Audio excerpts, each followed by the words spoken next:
今日又到我哋隨便講嘅時間啦，早晨。今日就講下呢個問題，就係我哋，譬如我哋識講廣東話啦，我哋母語啦咁我哋聽人講嘢嘅時間，當我哋回答嘅時候，係呢種反應啊，定係我哋有去處理晒每一隻字，然後先作個反應咧，即係作個回應咧？嗰個回應定係反應嚟嘅咧？咁我諗喺日常生活當中咧，我哋大部分嘅時間咧都係一種反應，唔係一種回應嚟嘅。譬如我同你講早晨咁樣早晨咁樣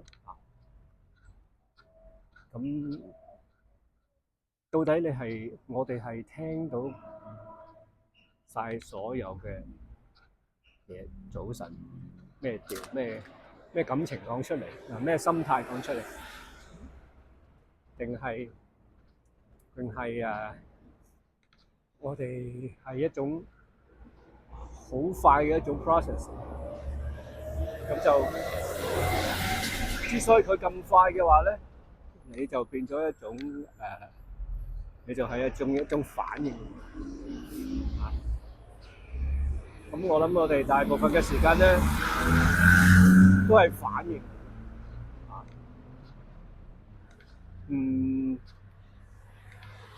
如果我哋要用一個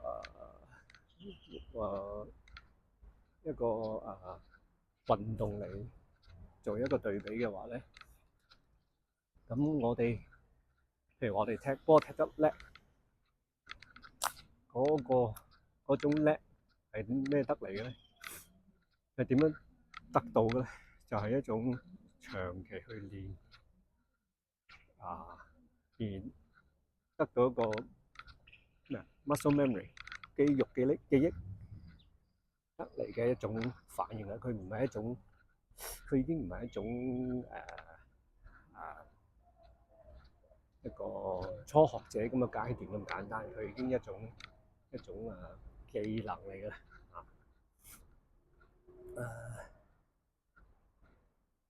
咁我哋學語言點解唔係去咁樣衡量嘅咧？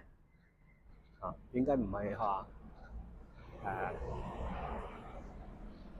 我哋日常去，譬如話你考試咁樣，都係喺張紙度寫，然後就係冇一種對話嘅，都有嘅，你話 IELTS 嗰啲都係有種一啲嗰啲嘅對話嘅，但係我又唔係好主張去練嗰啲咁嘅對話，因為咧佢哋嗰啲對話都好荒謬嘅，點解會？即係你係嗰個所謂 native 嘅人，唔會講到呢啲嗰啲咁樣咁膚淺嘅嘅題目㗎嘛，係嘛？咁 anyway 咁就係你譬如你練踢波，你做守龍門，你係要做好多次唔同嘅撲波啲救球嘅技術嗰啲咁樣嘅不停咁樣練嘅運動嘅練習，去令到你嗰個令到你有產生嗰種 muscle memories。OK，咁點解？咁我哋學英文係點樣學嘅咧？喂，當你練嗰啲90%或以上嘅時間，你練波嘅時間都係去練波，唔係去學波。OK，即係咩學波咧？冇話嗱，OK，我攞本書睇下，我寫低佢咩，你係要練噶嘛？係咪？咁點解我哋而家係學語言，唔係練語言咧？咁呢個另一個可能係另一個 topic 啦。你而家學緊嘢定係練緊嘢咧？係咪？你唔練啊，點樣得到有成果咧？係咪？練功啊嘛，係咪？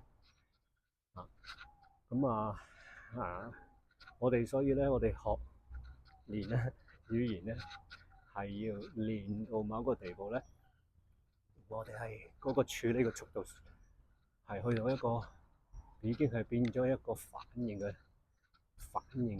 技能嚟，唔係一種我只係可以喺張紙度寫低佢我只係可以望住本書睇，我先至會明嘅。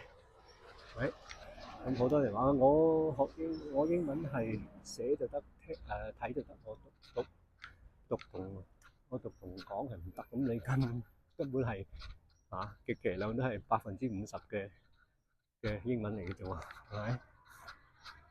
點解你唔會學到所有嘅都得咧？即係你話我踢波，我只係可以紙上談兵嘅啫。我做龍門，我只係紙上談兵。你叫我落場打，我唔得㗎咁樣。咁你可以睇到，由此可見咧，你見到我哋嗰個教育嗰個制度係個方向係咩啦？係咪？收你錢，你只係可以學到最多都係50%，其實應該係少過50%，因為你比起佢用嘅時間嚟計，你要寫同你要寫同你要講嘅時間，邊樣係佔大比數？仲有係 on top of that 就係你識講，你識講，你識得係聽嘅話，到你去寫已經係暢所欲言㗎啦，係咪？你要學嘅時間，你學寫嘅時間已經係好簡單嘅一回事嚟㗎嘛。基本你自己都知道自己想講乜，你唔係要兜出嚟，係咪？所以你就係again講，就係話你呢一啲你呢啲教育機構嘅方針係咩？收你錢就係教你啲again。今時今日你好多嘢自己上網揾到嘅，尤其是有 ChatGPT 嘅話咧，有好多嘢你就係會自己都去學。OK， 單憑你講嘢嗰度咧，好多字係學唔到嘅。OK， 咁我而家就接翻就係整緊個 website 啦。website 裏邊咧，我哋有啲漫畫賣個關子先。